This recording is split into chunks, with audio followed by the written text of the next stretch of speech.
Dolaşmaya devam ediyoruz. Bir taraftan da beraber bakıyoruz. Evet, gördüm bir tane. Siz de görebildiniz mi bilmiyorum. Bakın şöyle. Aynı zamanda şurada da var.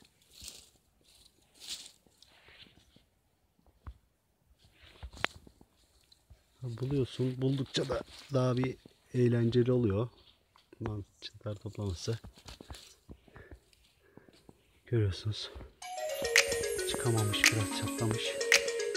Çevresine güzelce bakalım. Başka varsa kalmasın, onları da alalım diyoruz.